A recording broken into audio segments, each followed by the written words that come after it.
Hello everyone, welcome to a very weird video that I think is probably the first of its kind on YouTube. For you see, this is a video with a countdown. As time ticks on, this video will gradually become more and more unwatchable. But how and why is this the case? Have I simply gone mad after nearly a decade on YouTube? No, I am the Spiffing Brit, a professional exploiter and breaker of algorithms, games, and occasionally international law. As many of you brilliant subscribers will know, a regular pastime of mine is to find loopholes and potential vulnerabilities with how YouTube's algorithm is designed. Often these are lots of little short decisions or actions that YouTubers can take to give them an unfair advantage against other creators. In the past, some of my small and humble little exploits have included printing views out of thin air whilst live streaming, duplicating like counts, and of course probably my most dangerous one, destroying another creator's video performance by buying ad space for it amongst terrible demographics. Yes, that's right, I introduced PvP mechanics into the YouTube algorithm. Surprisingly, after all of this, YouTube has not sent any assassins against me, or perhaps they never got past my ferocious battle corgi. Still, here I am, once again shouting from the rooftops that my next grand experiment is ready, and here you stand ready to be a glorious set of guinea pigs. My goal for this video is to manipulate YouTube watch time over a greater level than we've ever achieved. We have done previous videos where we increase watch time and retention on shorts, or videos that you must watch at a slower speed, and this has taught us that viewer retention and average viewer statistics are quite possibly the most valuable in determining how much YouTube wants to push a video. However, my previous experiments have lacked one important statistic: length. So before we dive into this video's experiment, it's time for a quick explainer of the modern YouTube algorithm, what's changed, why it's important, and how we can break it. So make sure you're comfortable, you've grabbed a warm cup of tea, as this is where the fun begins.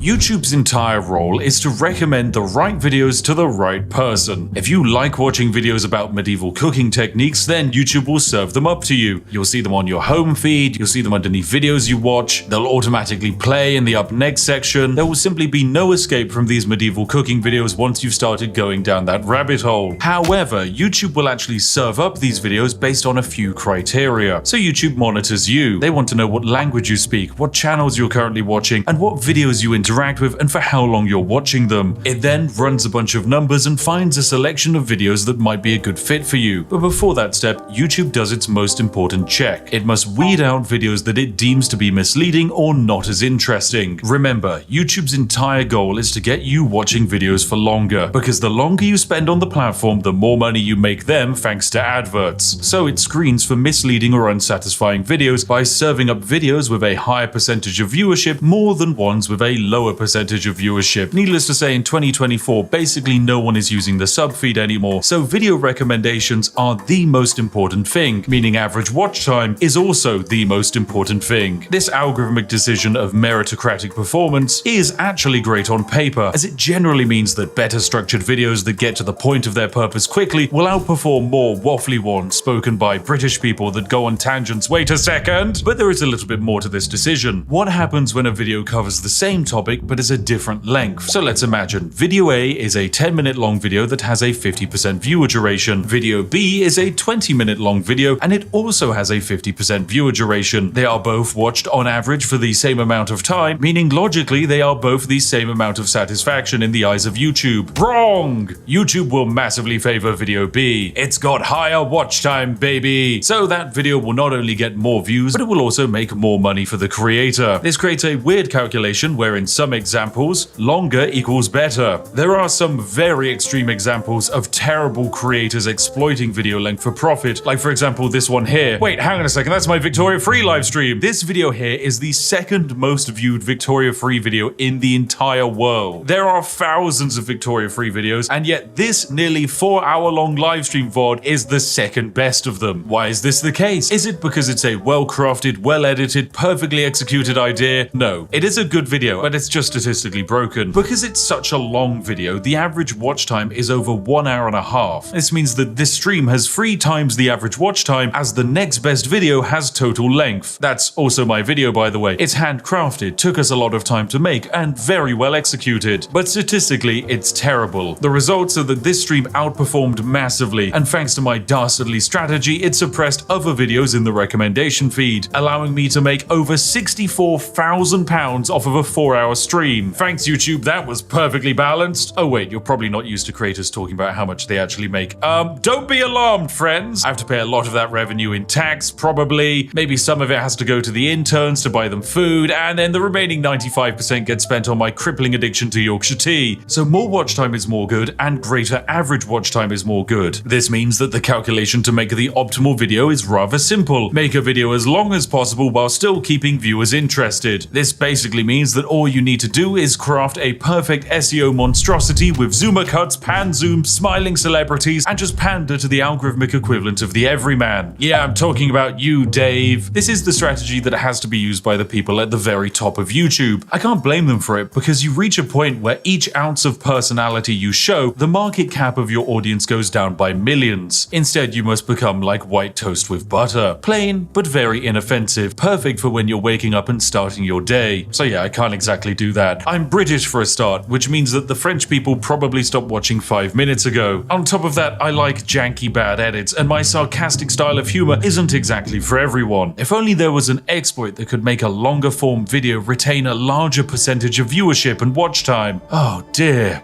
if only.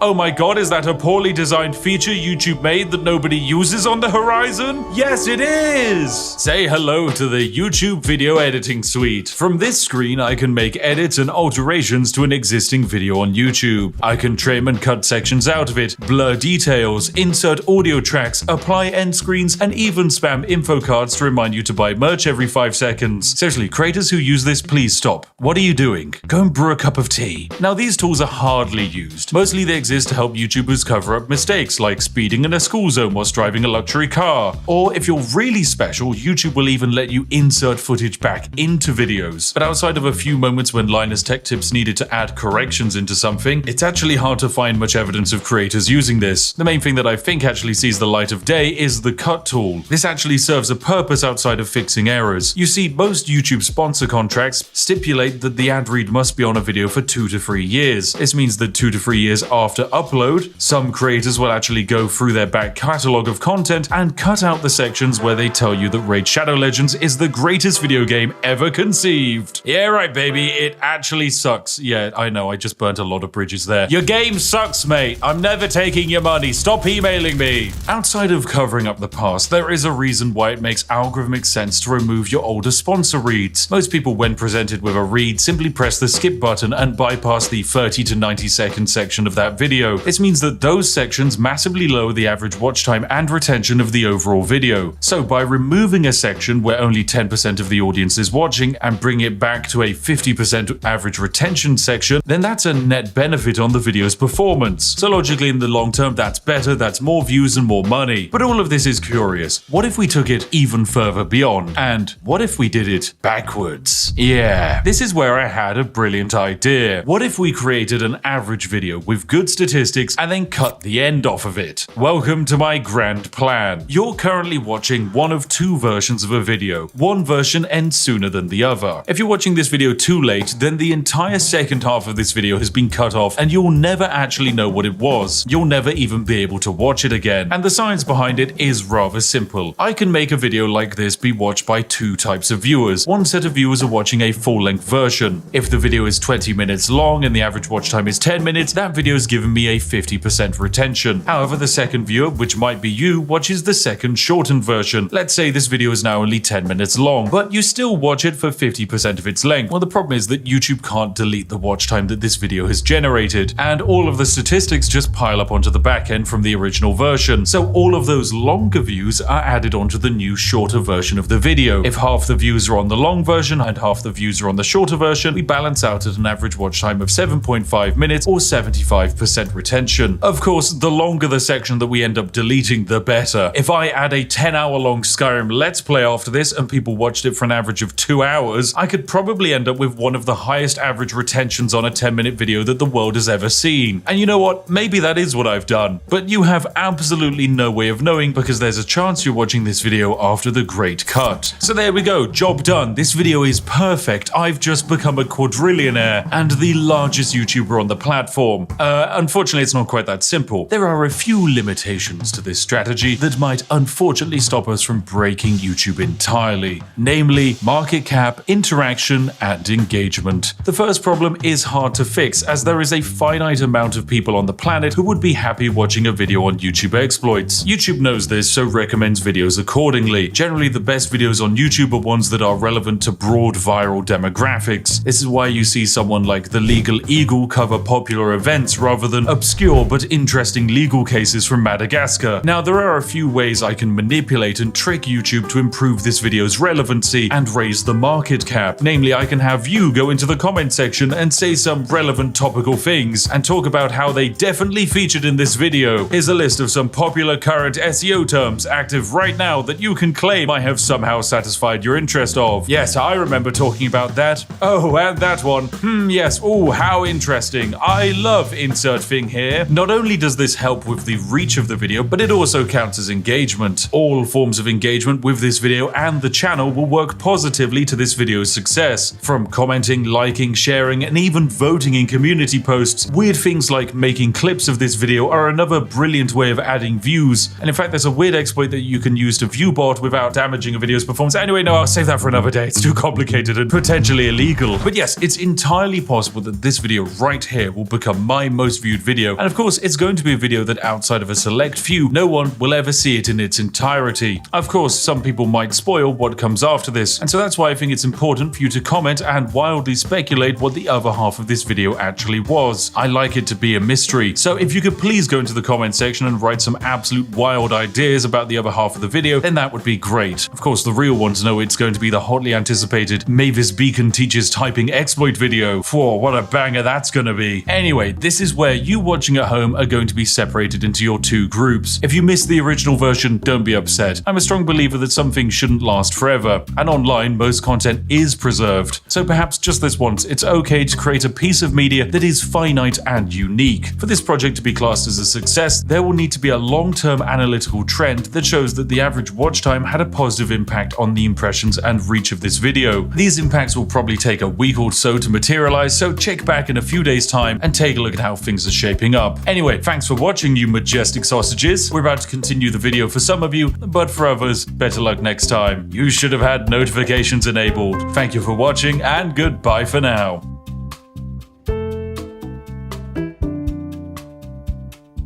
Right, welcome ladies and gentlemen to the other half of the video. This is something that not everyone's going to see, and who could have guessed it? It is a British food, snacks and drinks tier list, because I know that for too long people have been wondering what my incredibly important opinions are, and today we will answer them, for this is quite possibly the most important thing you can ask a British person, and one of the most critical determining factors when it comes to knowing whether to trust a human being or to distance yourself from them. So yes, let's start with this lovely tier list. It's going to of course begin with Aero chocolate bars. Now these are quite fun. They're kind of like chocolate bars with air pockets in them, and you know what, I'm gonna say they're pretty good. They're nice, they're very tasty, but they can be a bit sickly. As far as chocolates go, it is definitely pretty good category. Then we have After Eight mints. These are basically mint chocolates. They're very strong and minty, and many people like them. However, I don't think they're that great because I don't like mint chocolate. I think that's a terrible idea. If I want mint, I'll just eat toothpaste, mate. Then we've got Heinz beans. I'm actually gonna combine Heinz beans and cheese with beans on toast in the not great category. This is probably the most controversial opinion of the night, and I'm sure many of you are currently hammering into the keyboard that I should yeet myself off of Big Ben. However, I just think beans are bad. They're just a bad vessel for food, and adding them to bread and cheese doesn't exactly improve the situation. So yeah, not great. Then we've got black pudding, otherwise known as blood pudding. It gets its name because it is basically blood mixed with herbs and barley. Definitely quite a disgusting food when you think about it. However, I think it's bloody lovely. I guess I'm just too British for some people. And yes, we in the UK never stopped quite eating like we were in the Blitz or we were role-playing feudal peasants. Then we've got Bounty chocolate bars. These are a disgrace to Britain. It's just disgusting. Just the worst chocolate bar. I hate it. Then we've got Bourbon biscuits. Oh, these are fantastic. These are bloody lovely. A chocolate biscuit with a layer of chocolate cream on the inside. Oh, dipping that into a cup of tea is a blessing. And then we've got dairy milk buttons in yogurt form. These are pretty good. I think these are all right. They're kind of tasty, but it's just very sickly. Then we've got crackers and cheese. This is a blessing to Britain. Whoever created crackers fingers and then had the idea of putting cheese on them. Phenomenal. Then we've got KP cheese balls. These are a disgrace to Britain. They're disgusting. Along with Cheez-Its. I think they're just abysmal. Cheese flavored crisps are revolting. They just kind of taste of chemicals. If I wanted to eat cheese, I'd eat cheese. I wouldn't eat synthetic cheese. I'm not an American layering plastic on top of a burger. Oh, then we've got a prime lovely little dessert cake in the top of a glacier cherry. Oh, I love these. Are good fun. They're pretty good. I know it's kind of controversial. I think in the modern day and age, people have fallen off of the love of the Bakewell, but I think they're still pretty solid. Next up, we've got Chew-Its. These are kind of like a sweet. They're pretty good. I think they're all right. Nothing sensationally great. Oh, and finally, we've got chip butty. Yes, this is good. I can let the northern fly out, mate. This is a chip butty. If you've never had chip butty, it is potato chips or the fries for the American persuaded people, usually with some kind of sauce, probably ketchup. It's laid inside of bread or cob or bap, depending on who you speak to and which part of the UK they're from. This is bloody lovely. It is absolutely bloody lovely. Oh, and then we've got Terry's Chocolate Orange. This is a blessing to Britain. A certified Christmas banger. If you are celebrating Christmas and you don't get a Terry's Chocolate Orange, something has gone wrong in your life. On the inverse of the holiday chocolate scale, we have cream eggs. I think these are not great. This is because they are rammed with fondant icing on the inside. They are sickly. Eating them makes you feel like your arteries are clogging up and you're going to drop dead of stage 75 diabetes at a moment's notice. But it's okay because Britain is saved as we have crumpets. Yeah, crumpets are great. They're pretty good. It's basically a form of bread, usually with butter, toasted. It's just really quite nice. Oh, and then we have what is probably my favorite chocolate bar of all. It's the Crunchy, ladies and gentlemen. This is a blessing to Britain. It is honeycomb or cinder toffee wrapped inside of chocolate, handed to you in a bar. It is wonderful. One of Cadbury's greatest creations, and then after the Americans bought it, it's gone downhill. I want my original Crunchy bar back, but I know it's never gonna happen, so I'll still remember you, Crunchy bar. You were amazing. Speaking of Americans ruining things, it's the Cadbury's Dairy Milk Bar, which is now in the not great category. This used to be a phenomenal piece of chocolate, and then Kraft ruined everything. I hate mega corporations. But hey, if there's one mega corporation I love, it's McVitie's, because they made the digestive biscuit, which is bloody lovely. It's a very solid biscuit, perfect for dunking in tea. Very nice. Then we have what I believe is a kebab. Kebab meat, it's alright. It's pretty neutral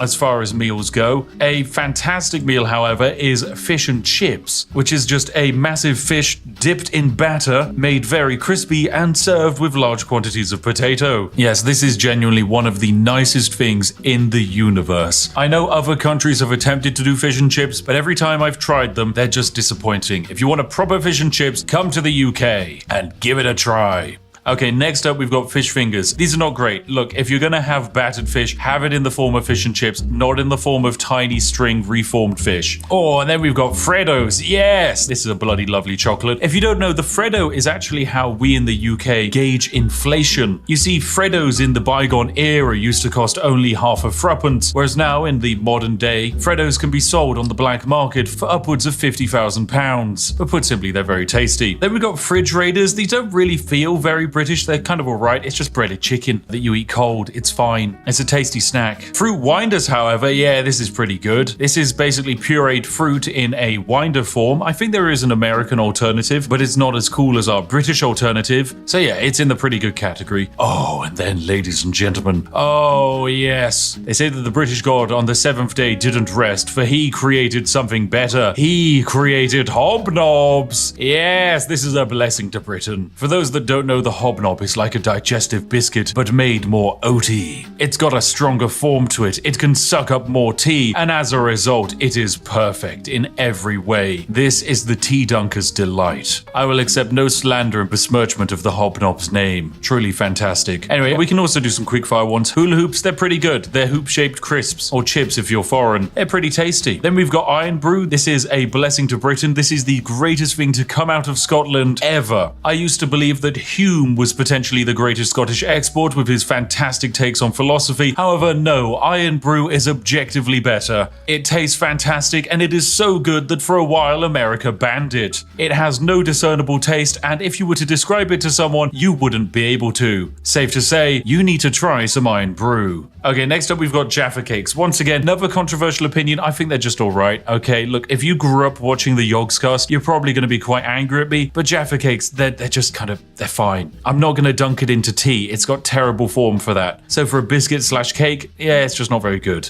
Oh, then we've got Hartley Strawberry Jam. This is pretty good. It's a solid form of jam. Nice to put on your toast. Nice to put on your crumpets. Nice to put inside of your chip butties. I'm not going to judge. But for an even better formation of jam, you have Jammy Dodgers. This is a biscuit with jam on the inside, and it's bloody lovely. Oh, there's also Jelly Babies. Yes, these are very good. They're just jellied sweets, but in the shape of babies, which makes them better than Chewits, because it cures the insatiable British desire to crush children. And ever since we closed down all of the smog factories in London, this is the only way you can get that kick. Next up, we have the Kinder Surprise Egg. I don't really think this is a British snack, because it's very German, but yeah, it's alright. It's basically just a chocolate egg with a small toy inside of it. Once again, Americans banned this because they believed it was a choking hazard and would kill children. I instead believe that the Kinder Surprise Egg is Darwinism in real time. Next up, we have KP Original Salted Peanuts. These are pretty good. They're just a decent snack. Magic Stars, these are alright. My wife really likes them. I think they're just a weirdly shaped form of chocolate. And then we have Moams. Once again, I'm like 90% certain this is German, not British, but hey,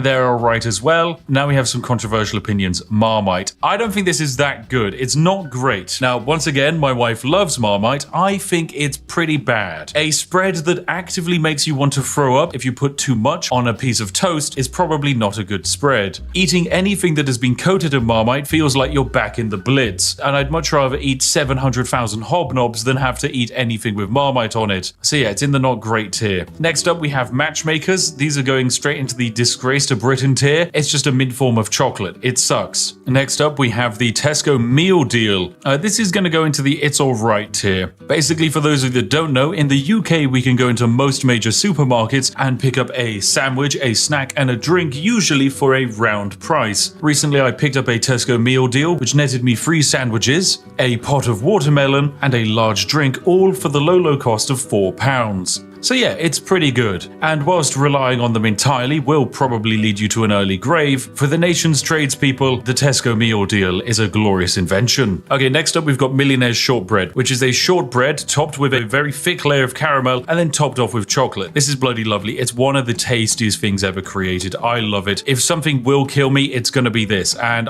it would be a brilliant way to go out. Okay, then we've got a selection of crisps, place them all at the same time. Mini cheddars are going in the not great category. You know my opinion on cheesy crisps. Monster Munch are going in the pretty good category. Pom Bears are going into the bloody lovely section. Skips are going into pretty good. Wotsits are going into a disgrace section. And Walker's Crisps are going into the it's alright. But finally, Space Raiders. Yes, pickled onion. Oh, this is bloody lovely. Space Raiders and Monster Munch, actually, they should be on the same tier. These are crisps that are designed to contain so much flavor and acid that your mouth will burn after eating a packet. And for that reason and masochism, they just belong in the bloody lovely tier. Okay, next up, we've got Kipling Angel Slices. These are going into the it's alright category. Party Rings, I'm going to put in the not great category. Controversial opinion, I know, because I used to really like Party Rings, but I don't actually like them that much anymore. Penguin Biscuits are going in the blessing to Britain category because they contain terrible jokes. And despite the fact that the biscuit isn't that great, I don't care. I love a dad joke. Percy Pigs, that's also going into the blessings for Britain. They're fantastic. Pepperami is a reformed salty meat stick, so we're going to pop that in the disgrace to Britain section. And I guess we can immediately cover some other snacks like the pot noodle. It's just dried noodles that you add hot water to, and it's quite possibly the backbone that keeps the entire nation's student population alive. There's also the pasta and sauce sachets that aren't that great, but are even cheaper than pot noodles, but outside of camping holidays, you wouldn't really want them. Oh, then we've got potato smileys. These are going into the pretty good category. Pizza Express Margarita Pizza, that's going into all right. It's kind of fine. Twiglets, I'm going to put in the it's all right tier. I know I said I don't like Marmite, and Twiglets are just Marmite flavored crisps, but my wife loves them, and she would probably kick me out of the house if I didn't put them there.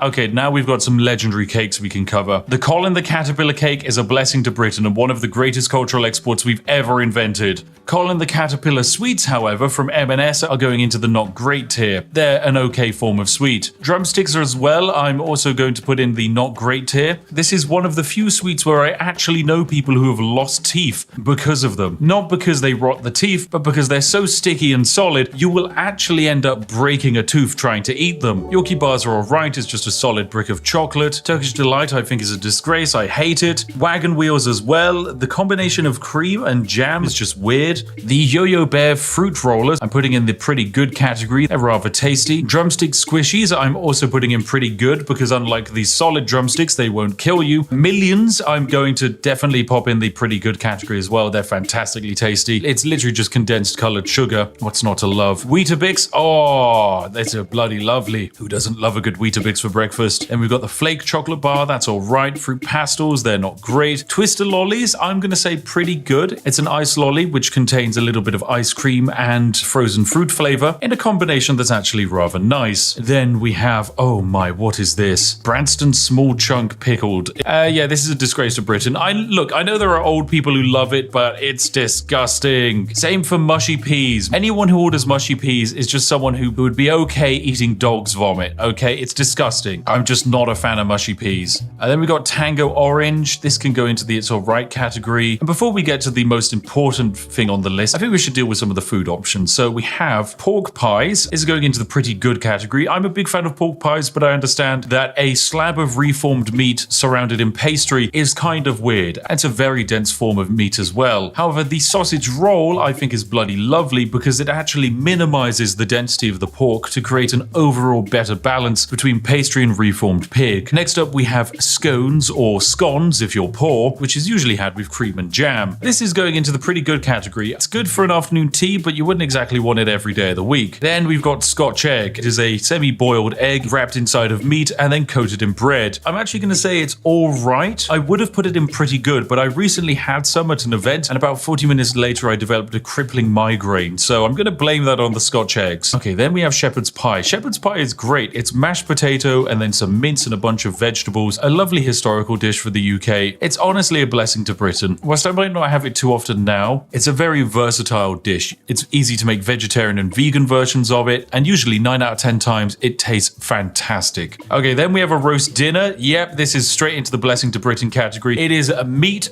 potato, usually Yorkshire pudding and some vegetables. Is it the most flavorful meal on the planet? No. Is it a Michelin star meal? No. But does it warm the soul? Yes, it does. So it's a blessing to Britain. Now for the penultimate item, it's a toad in the hole, which is just the large quantities of sausage cooked in batter, and this is bloody lovely. I love it. It's basically a macro scale sausage roll. What's not to love? And finally, the greatest thing in the universe. The ascended god tier item. The one, the only, the greatest thing that has ever existed on the planet. Tea. Yes. Oh, it's so good. There we have it, ladies and gentlemen. This has been my very important, very critical, objectively perfect and spot-on tier list of British foods and snacks. You can fight me in the comment section, but your opinion is wrong, because I am the spiffing Brit and what I say is law. Tomorrow, bounties and cheese balls will be banned on the streets of Britain, and everyone will be drinking tea as they chow down on some hobnobs. Lovely. Right, well there we go. This has actually been the ultimate extended version of the video that basically no one else gets to see. You have seen it. Congratulations, you're very special. And who knows, maybe there was actually extra stuff after this that I cut. Maybe there was a video within a video within a video. I'm not saying whether that was the case or not. You'll just have to come up with your own theories. But this is all for you today. So thank you very much for watching. A huge thank you to, of course, liking the video, subscribing, and of course, a major shout out to the majestic sausages who are our Patreons and channel members who fund all of this nonsense on my channel. Thank you very much for your continued support. Anyway, if you're sat there wondering what video to watch next, look no further than this video on screen now. I've chosen it and it should be perfect for you. As always, I'll see each and every one of you in the next one. Have a lovely day and goodbye for now.